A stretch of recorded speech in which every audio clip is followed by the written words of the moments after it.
So we last night we had the game in Allentown with Chris Medlin, and we got up this morning, not really early, but we're heading to Activelife in New York, Island Park, to see Dr. Sean. He's going to show us what Activelife does. We're going to be talking about a potential baseball combine with TopVelocity in the future, and then we're going to head out of there and head over to Harrisburg for tomorrow. We got clinics and a camp tomorrow, so we got a long drive ahead of us.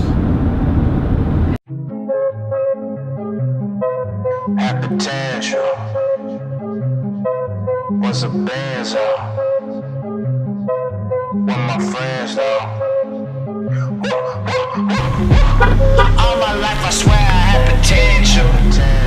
All I ever wanted was a benzo. I'm just trying to ball out with my friends though. Drop the top and do 100 with a benzo. There were some things that I should have said. Run through my city and spread the bread. I couldn't tell you was waiting for me. Really been working for all the homies. Time for the glow up, I bet you seen it. Trying to show love, but you never mean it. Hello. Hello. Hey, is Dr. Sean around here? I think he's picking up lunch right Oh, he is? But can we hang out in here? Yeah, of course. The gym's open too. Okay, cool. Does this go through the gym? Yeah. You just go all the way back to the hallway. Cool. Thanks. This is tight. Shrine in here. They got offices. I think this is their day off. They don't take patients today. Ooh, nice little conference room here. Ooh, man, that's tight. Here's the gym.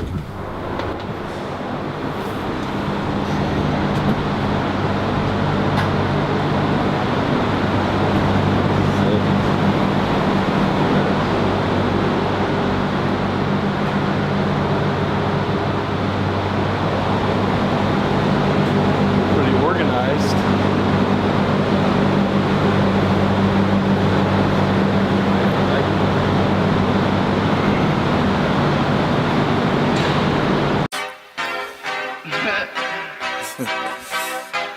Nah, it's like shit is moving. This shit is crazy.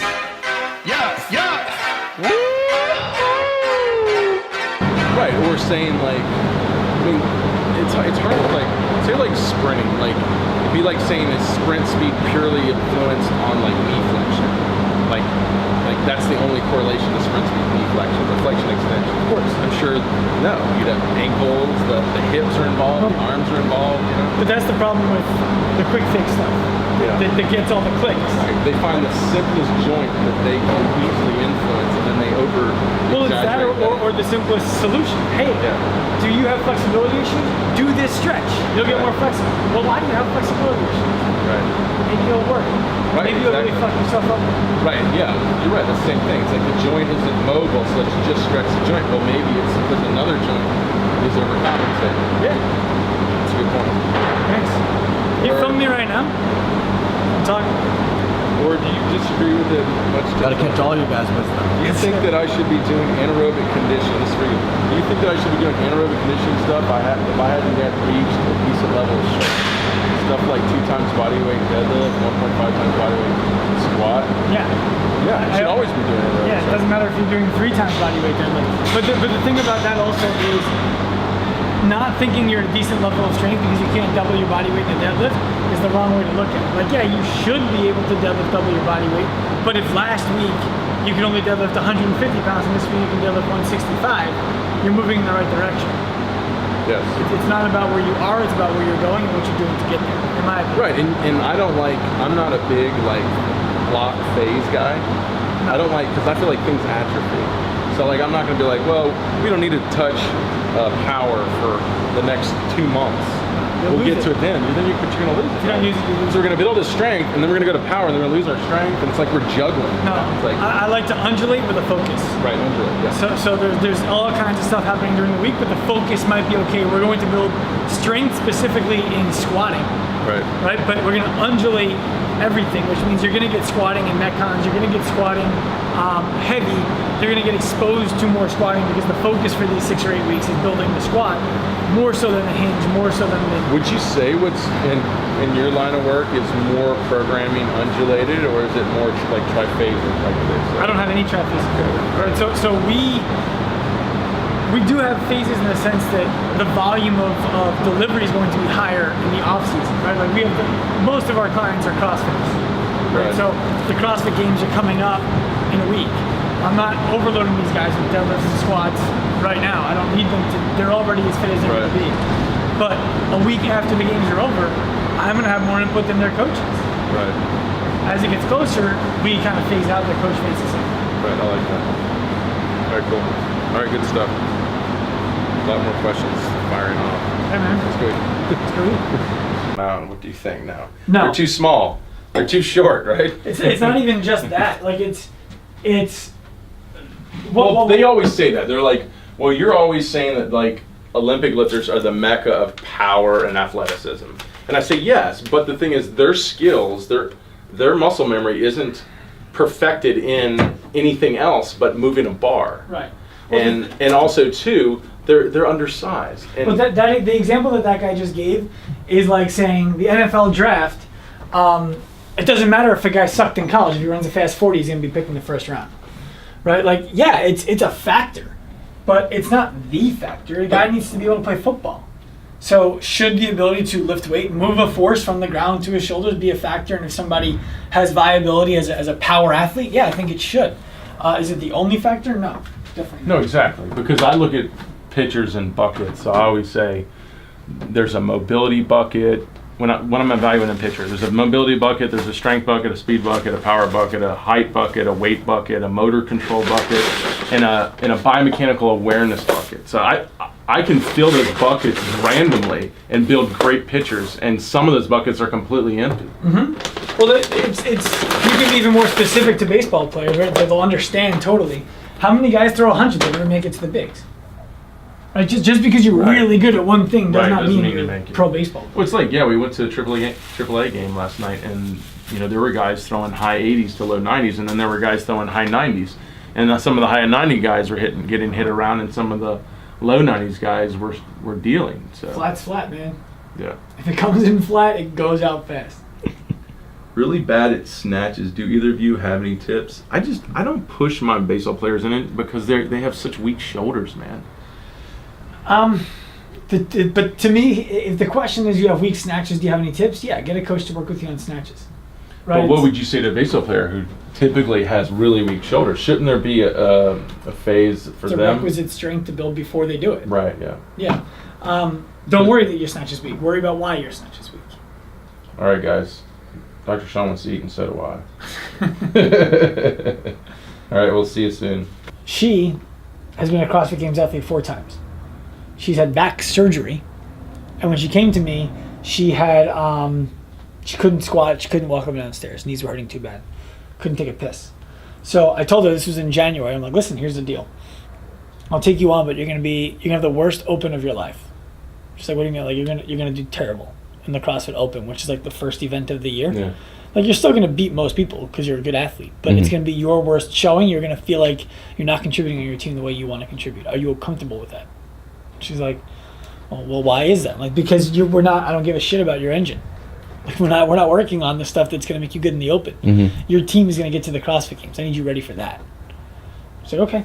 So when she first started, her one-on farmer's carry, and haven't even put the numbers in the system yet, but it was 80 pounds for 7 reps. That was 45% of what it needs to be compared to her ability to muscle clean. Jeez. Right. So we were like, that's a huge problem. And what we found with her, when we look at all these movements recurring. So basically all of her like abductors were weak compared to like. Her ability to muscle clean was better than her ability to carry. That's the only way we look at it. Well, but I feel like when you do those farmer carries, they're unilateral, right? They're like one side. That you're isolating a lot of, say, the outside of the leg, the abductors and. Yes, but again, to us it's patterning. Okay. So you're not looking at like muscle deficiencies in it? No, just movement deficiency. So we look at it, we're like, hey, because she asked that. So does that mean there's muscles behind it? Yeah, but we're not going to strengthen them by knowing what muscles they are. It doesn't matter. No, I get it. You're not going at the muscle, but wouldn't that say we could that there is weakness in those? like say abductors, as opposed to in the clean she probably had good glute, hamstring, quad strength, but she was weak in more of some of the stabilizers. Like Yes that. and no, because a muscle will function as a mover in one place and a stabilizer in a different. Okay. Right? So like, I know what you're saying, and yes, Okay, I get it. her glutes might be incapable of resisting a lateral load, Yeah. but still really capable at producing A bird. extension, a vertical load. Yeah. So it's not that the glutes don't work; it's that the But I glutes like how don't you work do this that. way. I think that is a better way. Movement, not muscle. Yeah. But Yeah. well, for us it works No, because it's now we can obvious. train it. Yeah. And then it's like, okay, well, this is your list of things that we've tested on you. I mean, there's a lot. Mm. And sometimes we update. We usually update it as we go along. But like, this is a girl who, in the opens, sucked. For her, she took like 40 something in her region, which usually should be top 5. Mm-hmm. She felt terrible. Mhm. We're on the phone every day. I'm like, hey, She's crying. yeah. Yeah. I'm like, hey, we knew this was gonna happen. Yeah. Yeah. Your team is doing fine. Is Rich coming down on you? Like team captain's like, no, not at all. I'm like, because they know what you're doing. Is your knee hurting anymore? No. Is your back hurting? No. I'm like, good. Then we have a foundation for the next 3 months that you can build on. Mm. And Wow, then, see, we do the same thing. Like we look at a picture. It's like with Medlin. Like he came to me for 2.5 months. It was get him healthy, not get him throwing hard. yeah. And I knew when he didn't get his hips through, he would overcompensate and pull. So it's like I told him, if you go into the pulling movement, you are back to the DL. If you stay in the hip drive movement, you're healthy forever. Right. It's the same thing, but it's geared to. I mean, you're not looking at biomechanically in their sport because they're so multi-skilled. You're looking at it in different movement patterns that you've set in your evaluation. Right. Well, we would lean on somebody like you in baseball, right? Like Chris Medlin would come to us, and I would be like, "It looks like you're leaving your arm behind, but I don't really know how to fix that." But you can see in these certain movements, you're failing here, and that probably is correlating to that movement. We would say like you would for example maybe say you need to sit on your back leg longer, or your front leg needs to land here, not here, Yeah. Mm-hmm. whatever that would be, right? Because that's your sweet spot, not mine. And I'd be like, okay, I'm with you on that. He does. How do we create an environment where that's easier for him to accomplish? Yeah, because what would That's what happen? we do. What would happen is you would come back to me and you'd be like, Brent, he's failing in these movements, and strength coach, I'd be like, well, that's why biomechanically he's failing in this movement. I could guarantee I'd find the connection. I'm sure. You're right. If I put him in Chapman's body, he would still suck. Okay, well, if you put him in my Chapman's point. body, That's he's what going to I'm have a little bit saying. of an We can all advantage. pitch. We all don't live in Chapman's body. Right. So the point is if I take a kid and get him to a higher performance level, the kid gets better. Yeah. Well, to me, knowing what I know now about myself when I was in high school and college trying to pitch, it's the name of the game really isn't missing bats. It's throwing strikes and having bats miss balls, and then it's staying tougher than the hitter mentally. Like and everything else has to already be there. You can't think about throwing harder on the mound. You can't think about cutting your curveball Yeah, but don't harder. you think if I put you in Chapman's body and give you 3 years to figure it out, don't you think you'd be in the bigs too? Me? Yeah. I thought I was going to be in the bigs of my body. So, yeah, I'm telling you, I don't think a lot of people would say no to that. Right, but I don't think that's necessarily true. Because there's a lot of guys out there with his body who are not in the bigs.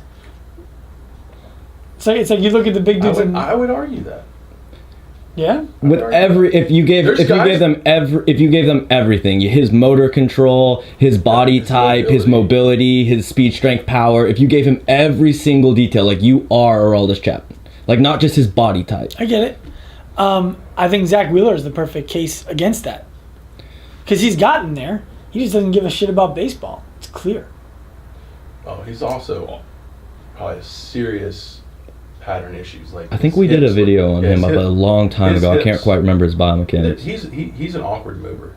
Like when I think of Chapman, I think of a cheetah. Like I don't think there's anything awkward about the guy except for his little calves. You should see the way I used to. I was herky, jerky. Yeah. Well, why?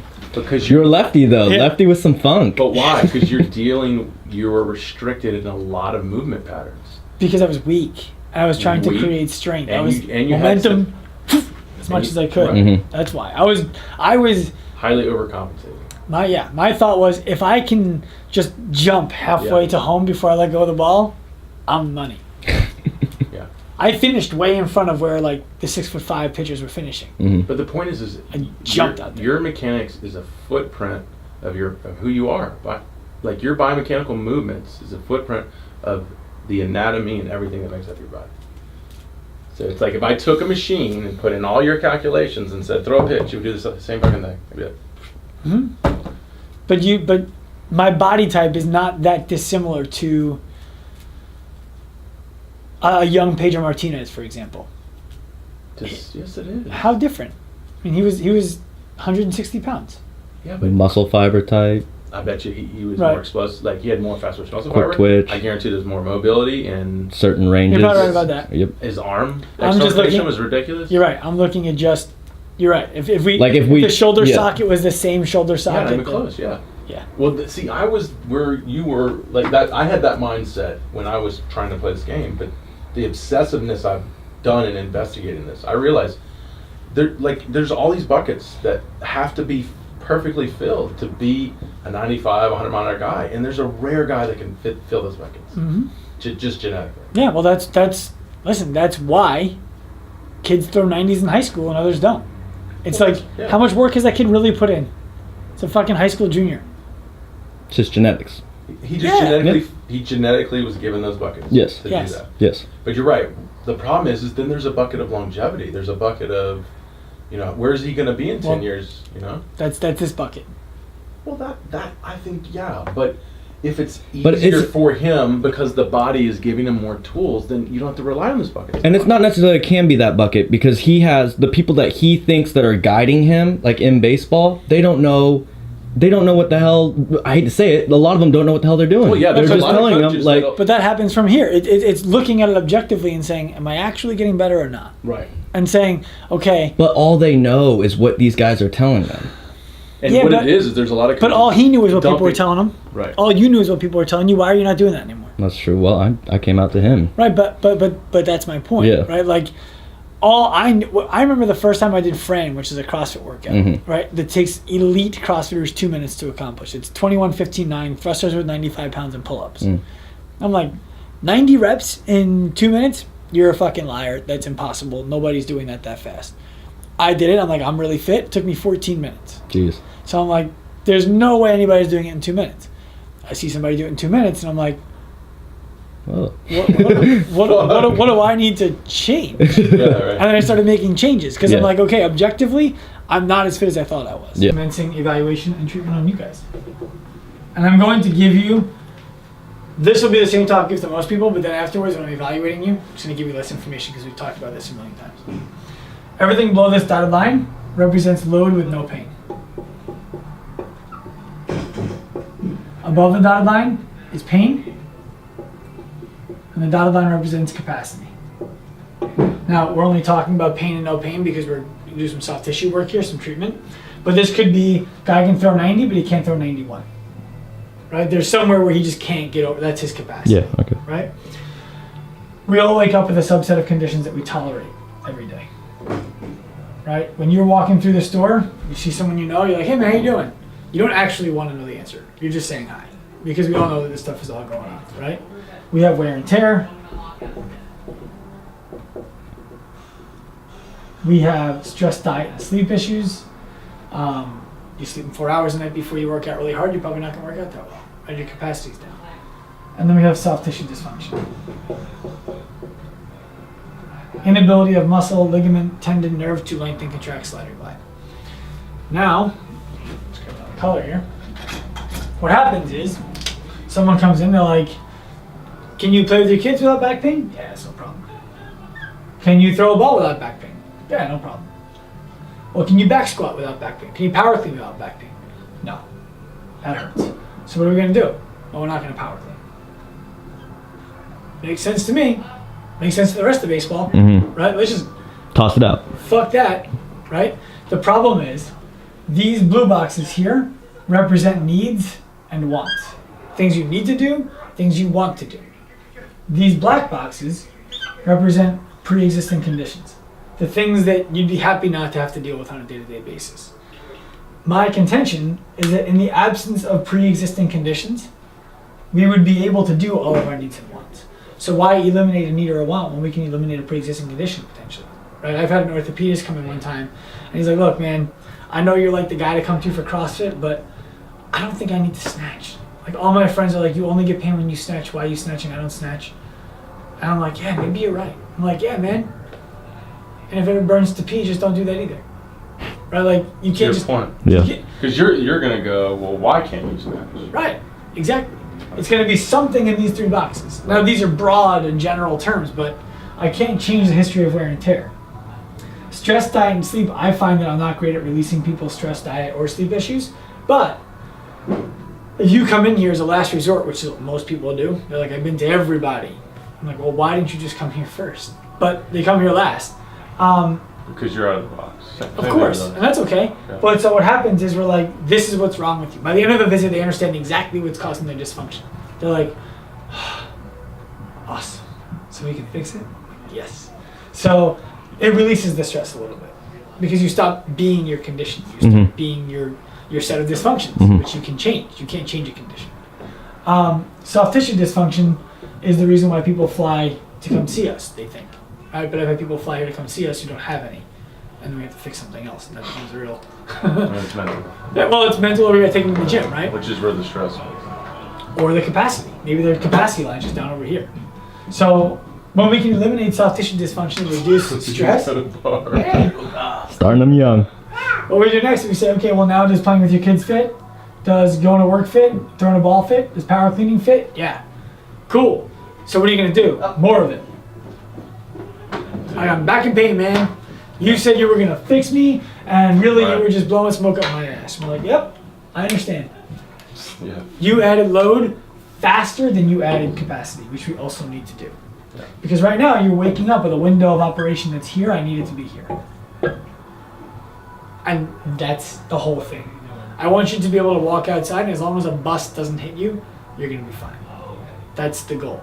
You can still overtrain, but it's much harder now because of the capacity and the load that we've changed for you. Does that make sense? Yeah, So what we look at first is movement. If this is a hierarchy of needs, first thing I want to see is, are you actually flexible enough to get into the positions that you're trying to get into? Right? Like, hey, you need to squat deeper. Well, what if I can't? So make sure you actually can. Like your heart, right? Yeah, perfect. What about mobility? Passive range of motion, active range of motion. So my finger goes this far back, that's my mobility, that's my flexibility of my finger. So do I have enough of this to get my arm in the right slot? Right, I'm throwing, am I gonna be from here or from here? Yeah. And if you tell me you gotta get your arm higher, but you never watch me do this and find out if I can, then you can't help me. Yep. Up next, Every baseball coach ever, of course. by the way. Well, up next is right here, right? Strength. In a balanced way, right? How well do you produce force? Can you press as well as you press? Can you pull as well as you pull? Can you press as well as you press? Right? These things are important. Are you able to do things in multiple planes with well-balanced force? Up next, and this one kind of, I gotta find a better way to draw this one because it kind of fits the whole gamut, is work recovery. The workout is not the opportunity. The recovery is the opportunity, right? The workout's when you're doing the damage. The recovery is when you're going to get the value from it. So what we look at is, well, your flexibility is good, your mobility is good, your strength is good. You shouldn't have any pain really. But your work recovery sucks. So that's a problem. Yeah. An environmental factor kind of thing. Exactly. And then last is skill. You can have all these things, do it wrong, and hurt yourself. So what we do here is we look at this from this perspective. Let's say a pitcher comes in here.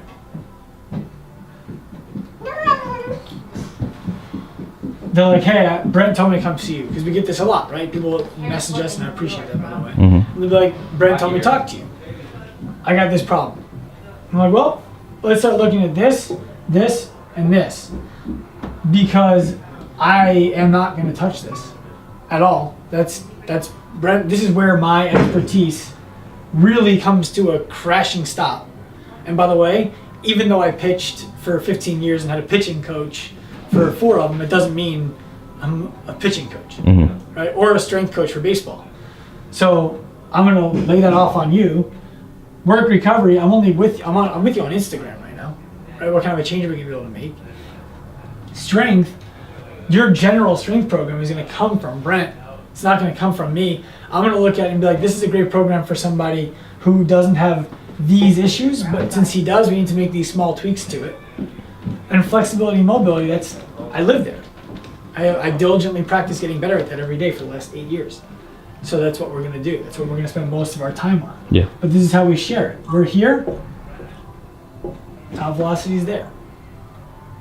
Right? And that's how we start breaking it down. But first we start with, yes, do you have it? And we work our way up. So we just finished up with Activelife. It was pretty awesome, man. We had a great meeting about the future of really baseball.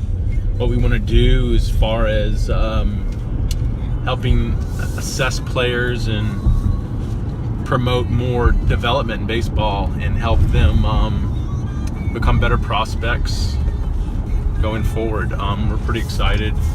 I'm in the wrong lane. Also, we're now heading back to Harrisburg, Pennsylvania, about a 4-hour drive. We got a clinic tomorrow at Pennsylvania Baseball Network. It's a baseball academy out of Harrisburg.